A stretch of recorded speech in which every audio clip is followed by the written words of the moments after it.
Regarde tes mains, pas de griffes, pas de crocs, pas de carapace, pas de venin, pas de fourrure épaisse. Et pourtant, tu es l'animal le plus dangereux jamais apparu sur Terre. Comment est-ce possible? Et surtout, est-ce notre faute? La violence est-elle inscrite dans notre nature? Ou bien est-ce la civilisation qui nous a gâtés? Ce n'est pas une petite question, car la réponse change tout.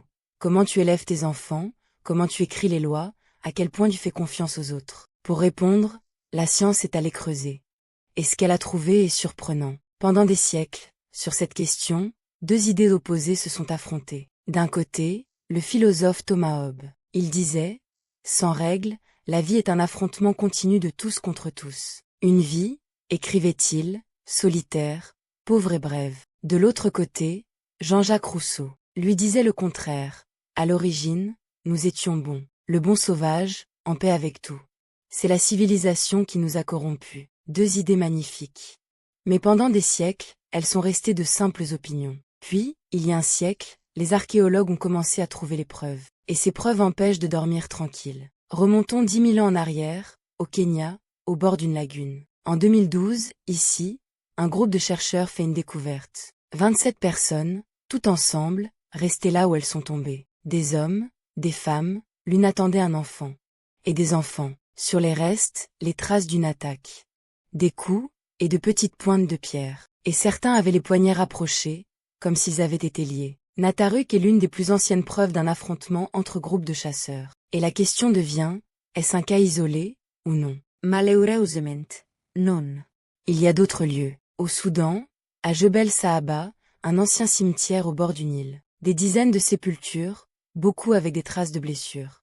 Vieux de 13 000 ans. En Allemagne, à Thalem, une fosse de l'âge de pierre. Un groupe entier, adultes et enfants, retrouvés dans la même fosse. Et puis il y a Ötzi, l'homme retrouvé dans un glacier des Alpes. Il y a 5000 ans, il fut atteint par une flèche à l'épaule, par surprise. Un cas après l'autre, sur tous les continents, la même histoire. Et les anthropologues ont essayé de compter. Dans plusieurs sociétés de chasseurs étudiées, une part surprenante de personnes mouraient de la main d'autrui. En proportion de la population, plus que dans nos guerres modernes. Arrête-toi un instant là-dessus.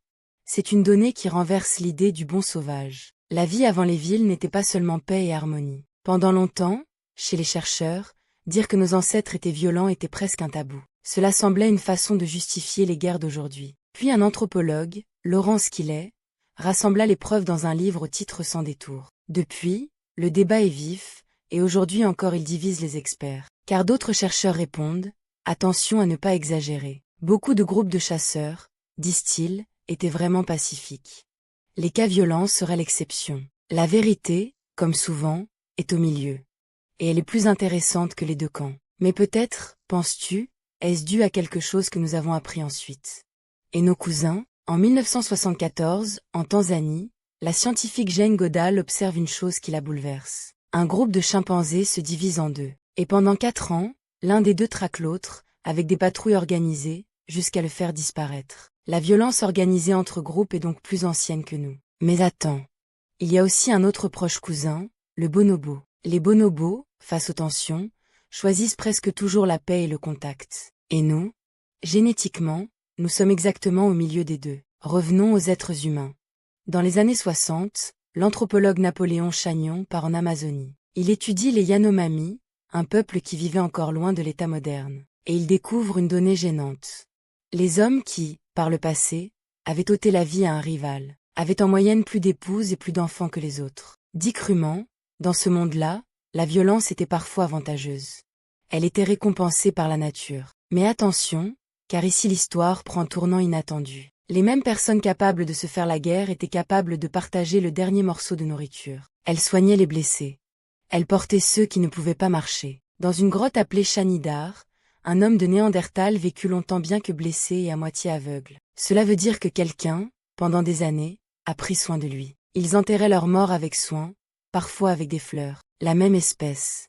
Capable du pire geste et du plus tendre. Au contraire, pour abattre un animal énorme, un homme seul n'y arrivait pas. Il fallait un groupe qui se fasse confiance, se coordonne, puis partage la nourriture selon des règles précises. Et aucune autre espèce ne partage la nourriture avec des étrangers comme nous le faisons. Notre vraie arme n'a pas été les muscles.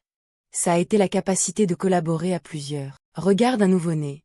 Il ne survit que si beaucoup d'adultes prennent soin de lui pendant des années. Nous sommes faits, dès la naissance, pour dépendre les uns des autres. Et il y a une idée fascinante, du chercheur Richard Wrangham. Au fil des millénaires, nous nous serions, d'une certaine façon, domestiqués nous-mêmes. Car il existe deux violences différentes. L'une est la violence à chaud, l'explosion de colère soudaine. L'autre est la violence à froid, planifiée, décidée par le groupe. Le groupe, en s'unissant, a appris à arrêter les plus agressifs. Avec le temps, les plus calmes et coopératifs eurent plus de succès.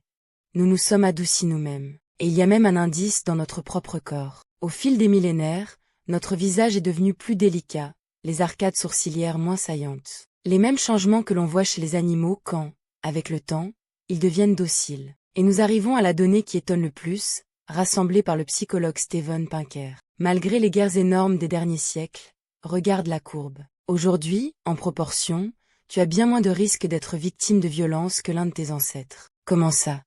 Non pas parce que nous sommes devenus des anges. Au fond, nous sommes les mêmes. Ce qui a changé, c'est ce qui nous entoure, l'État et la loi, le commerce, les idées. Un État qui punit celui qui fait du mal enlève tout avantage à la violence. Le commerce rend l'autre plus utile vivant qu'écarté. Ensemble, ils ont rendu la violence trop coûteuse pour être encore avantageuse. Et il y a un dernier ingrédient, peut-être le plus beau, nous avons élargi le cercle. Avant, nous considérions comme les nôtres seulement la famille. Puis le village. Puis le peuple. Puis, peu à peu, tous les êtres humains. Lire les histoires des autres nous a fait ressentir leur douleur comme la nôtre. Et il est bien plus difficile de faire du mal à quelqu'un en qui tu arrives à te reconnaître. Songe qu'il y a 2000 ans, regarder deux personnes s'affronter était considéré comme un spectacle, un divertissement. Aujourd'hui, la même scène nous fait horreur. C'est notre sensibilité qui a changé, pas seulement les lois. Alors, qui avait raison, Hobbes ou Rousseau? La réponse de la science est déroutante, ni l'un ni l'autre. Et, en partie, tous les deux. Nous ne sommes ni des bêtes ni des anges. Nous avons en nous les deux choses, la capacité de faire du mal au voisin, et celle de mourir pour lui. Nous sommes, en même temps, l'espèce la plus violente et la plus coopérative de la Terre. La différence ne vient pas de notre nature. Elle vient des règles que nous nous donnons. La paix n'est pas notre état naturel. C'est une chose fragile, que nous construisons et protégeons chaque jour. Fais un jeu. Demain, dans une ville, tu croiseras des centaines d'inconnus. Personne ne te fera rien. Et nous le tenons pour acquis. Mais pour un chimpanzé, se retrouver au milieu de tant d'inconnus serait impensable.